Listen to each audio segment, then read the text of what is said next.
শক্তিরূপেণ সংস্থিতা নমস্তস্যৈ নমস্তস্যৈ নমস্তস্যৈ নমো নমঃ।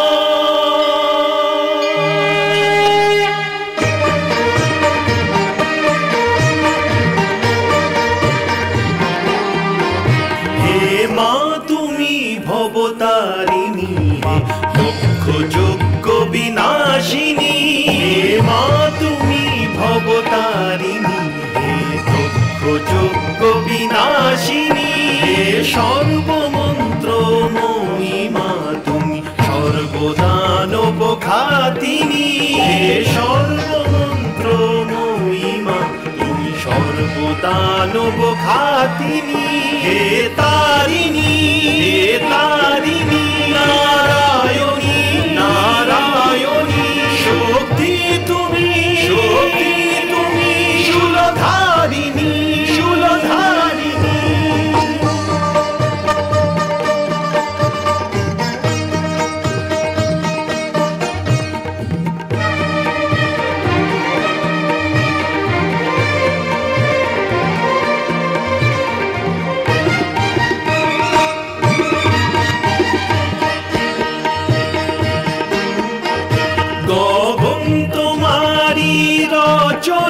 তুমি বাতালেরই রচিতা, তুমি জননী হে পালিকা, সৃষ্টির স্থিতি সংহারিকা, সৃষ্টির স্থিতি সংহারিকা।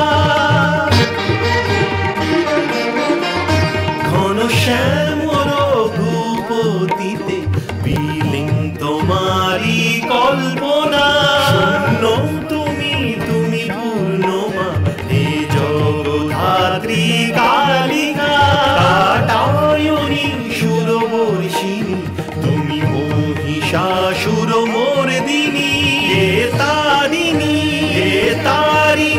নারায়ণী নারায়ণী শক্তি তুমি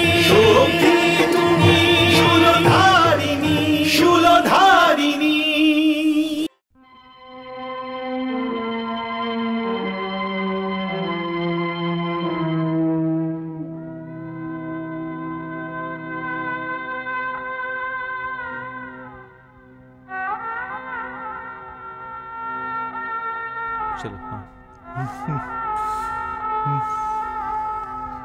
পিতাশ্রী পিতাশ্রী পিতাশ্রী পিতাশ্রী। আরে পুত্রী গৌরী, আমার সোনা, আমার ধন, আমার নয়নের মণি, আমার মনের স্বাদ। কি ব্যাপার, প্রতিদিন তো আমি তোমার ঘুম ভাঙাই, আজ হঠাৎ তুমি আমাকে জাগাতে এসেছো, কি হয়েছে? পিতাশ্রী, আজ একটা খুব বিশেষ দিন, আর এই দিনটা আমি কখনো বলতে পারবো না। তাই নাকি?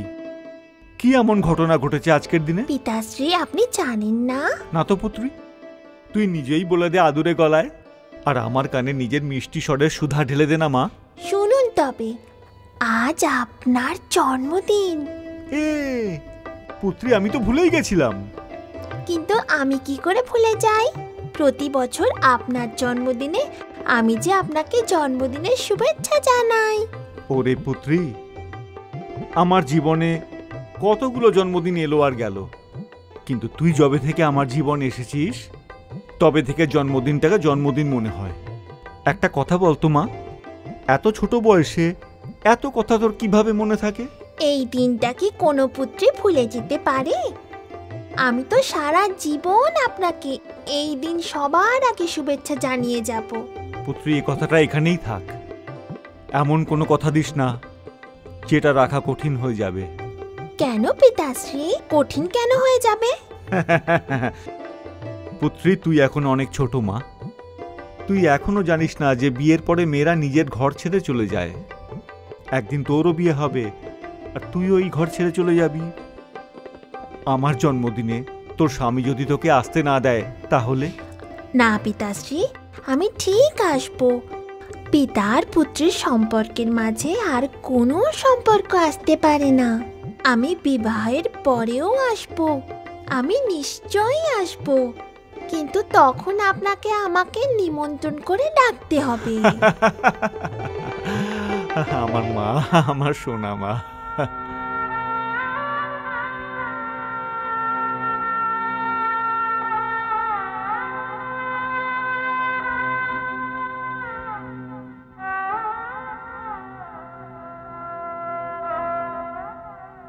এমন কেন করলি পুত্রী? তুই কেন এমন করলি? আমার ইচ্ছার বিরুদ্ধে কেন তুই চলে গেলি? কেন করলি এরকম তুই?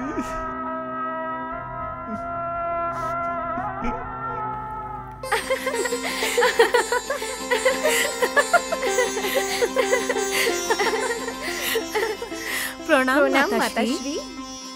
এসো আমার কন্যারা, তোমাদের দেখে আমি খুব খুব খুশি হয়েছি। মাতাশ্রী, গৌরী দিদিকে কোথাও দেখতে পাচ্ছি না, কোথায় সে? তোমাদের দিদি গৌরী এখানে কোথায়? সব তো তোমাদের সামনেই হয়েছে, তবুও এই প্রশ্ন করছো? মাতাশ্রী, পিতাশ্রী কি এখনো রুষ্ট আছেন? রুষ্ট? আগে তো তিনি শুধু ভগবান শিবের উপরে রুষ্ট ছিলেন, কিন্তু এখন তো তোমাদের দিদি গৌরীর প্রতিও রুষ্ট হয়ে আছেন। জানি না ওনার কিসের অহংকার। যখনই ওনার কাছে তোমাদের জামাইবাবুর কথা বলি, তখনই উনি খারাপ কথাই বলে থাকেন। মাতাশ্রী, এই যে ভারী দুর্ভাগ্যের কথা, এ কথা শুনে আমাদের বেশ চিন্তা হচ্ছে। আপনি যেভাবে হোক পিতাশ্রীকে বোঝান, ওনাকে বলুন নিজের অহংকারে নিজের মর্যাদা ভুলে না যান, কারণ ভগবান শিবের ক্রোধ বড়ই প্রলয়ঙ্কর। পিতাশ্রীর এই দুর্ব্যবহারে যদি ভগবান শিব ক্রোধিত হন, তাহলে অনর্থ হয়ে যাবে, আর মাতাশ্রী অনুতাপেরও সময় থাকবে না। তোমাদের পিতাশ্রী এমনই এক কলসির মতন, যাকে উল্টো করে রাখা হয়েছে, যাতে জল যাওয়ার পথ তো আছে, কিন্তু জল যেতে পারে না।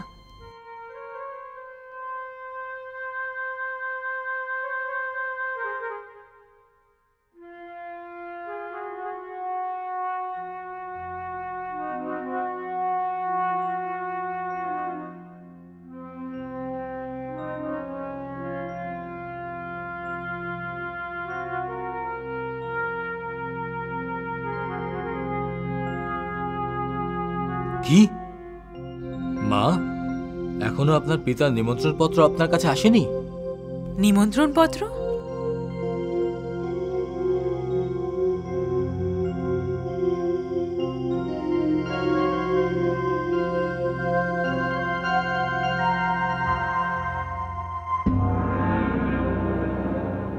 প্রণাম মহাদেব।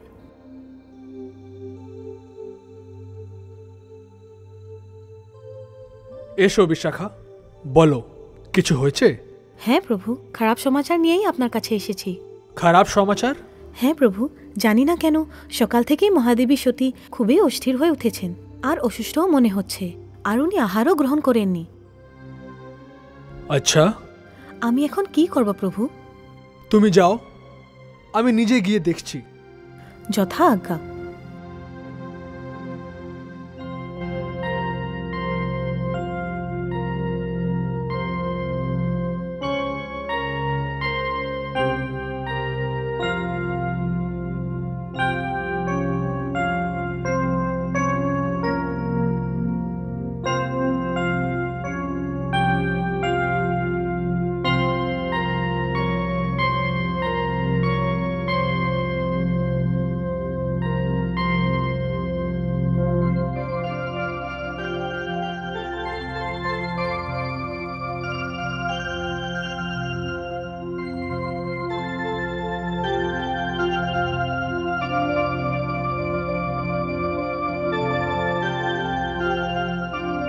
দেবী, স্বামী আপনি? কি ব্যাপার দেবী, সবকিছু ঠিক তো আছে? আমি শুনলাম আপনি আহার গ্রহণ করেননি।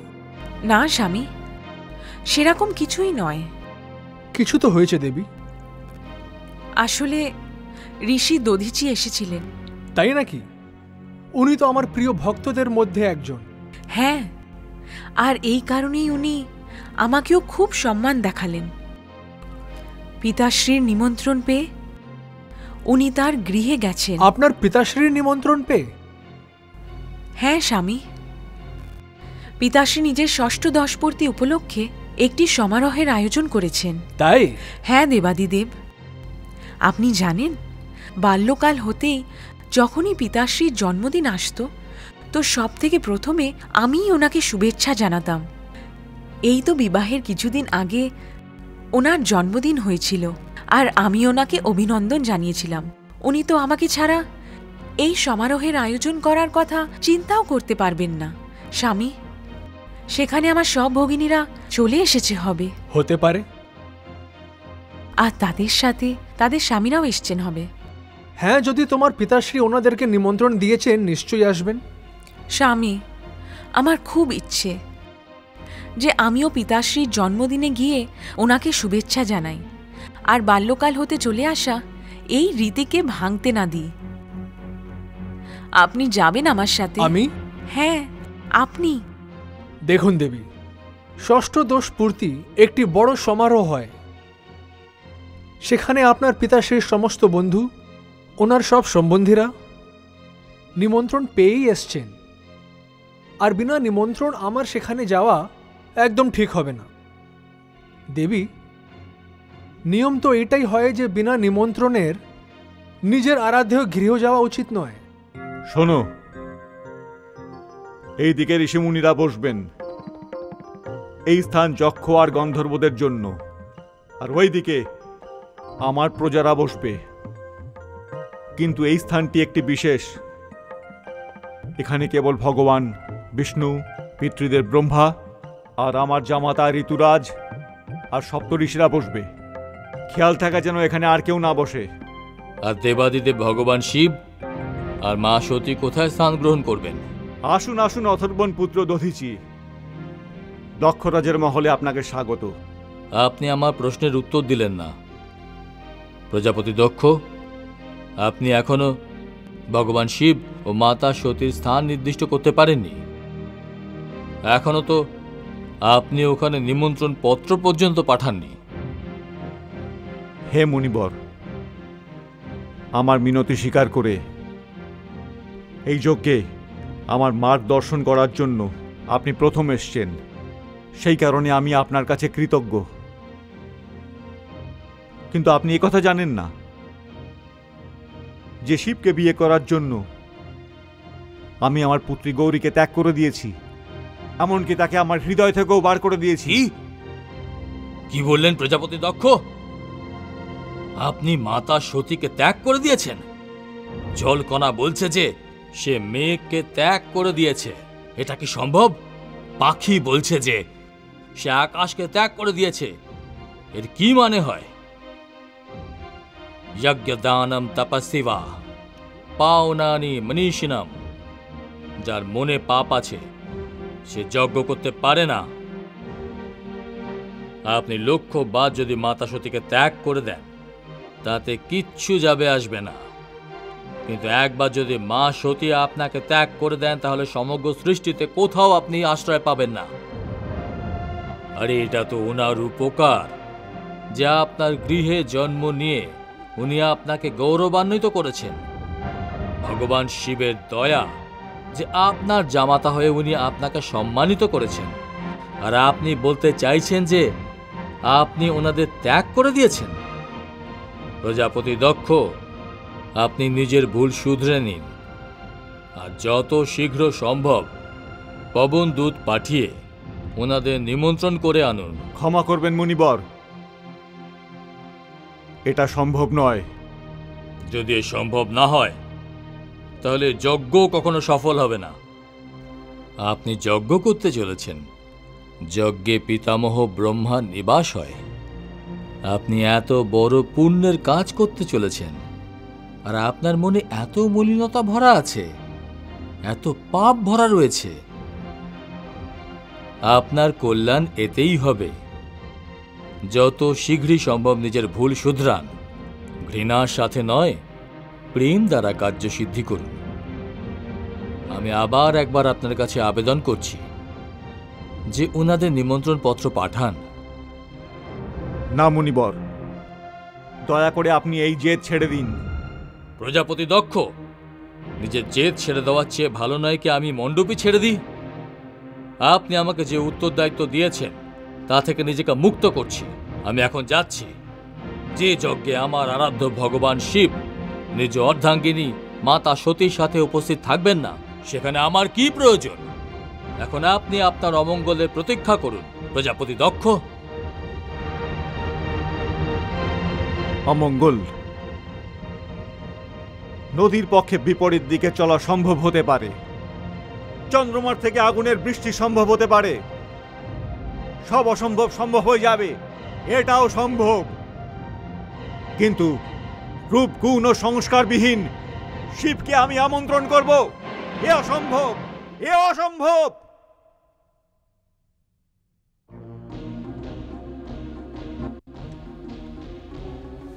কি ব্যাপার মহাদেবী, সব কুশল তো? কুশল?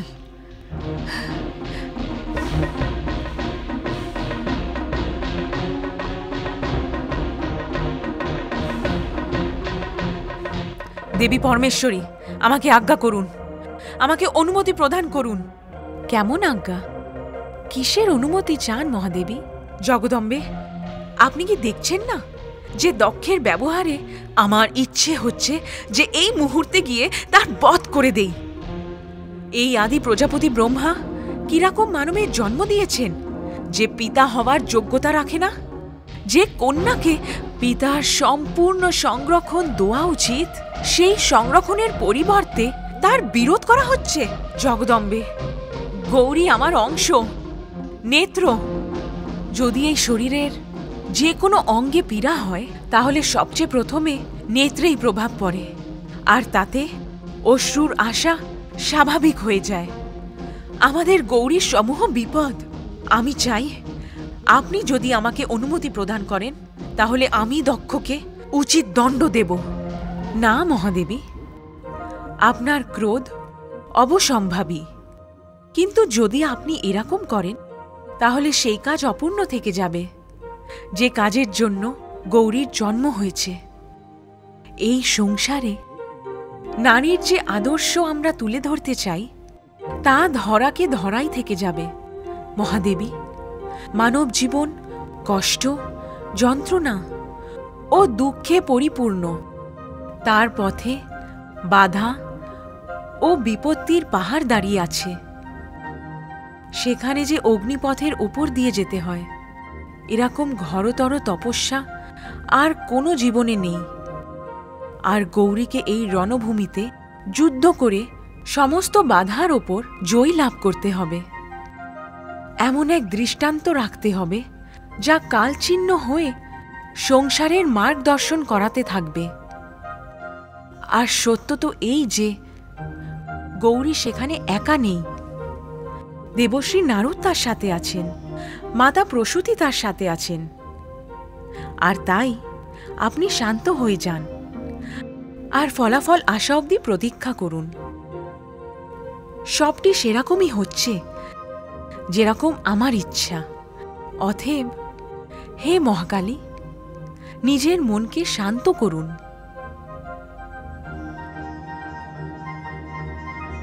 যেমন দেবী পরমেশ্বরীর আজ্ঞা।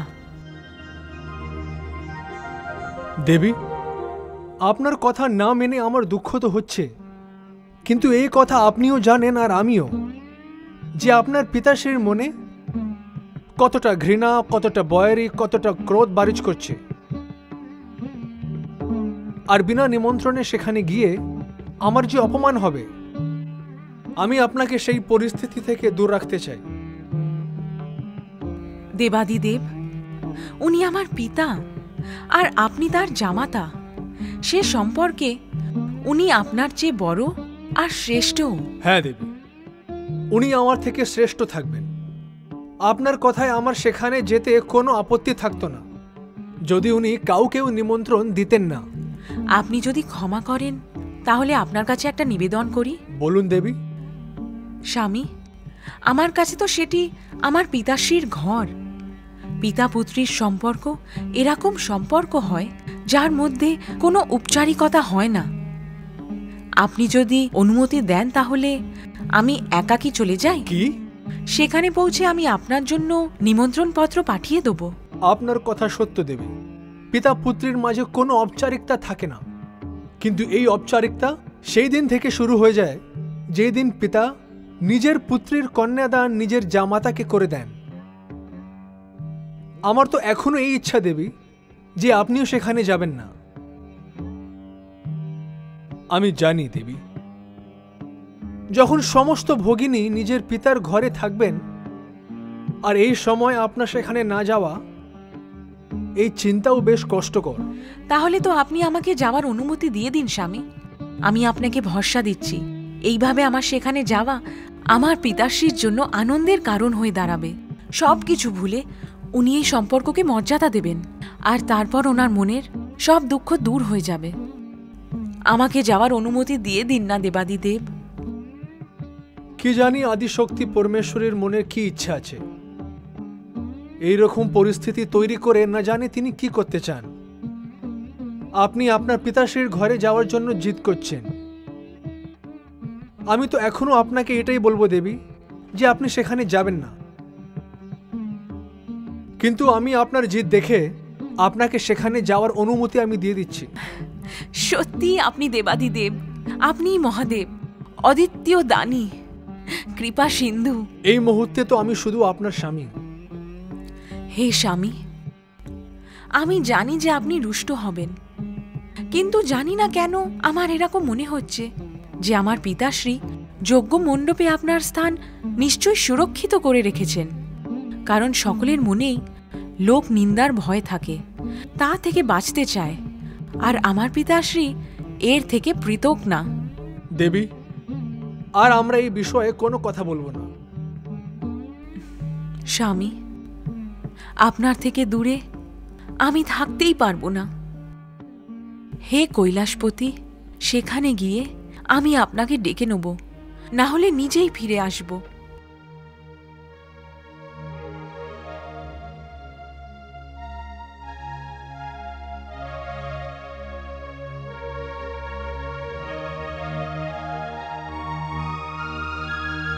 ভগবতী পরমেশ্বরীর যেরকম মন, যেমন নিয়তির ইচ্ছা,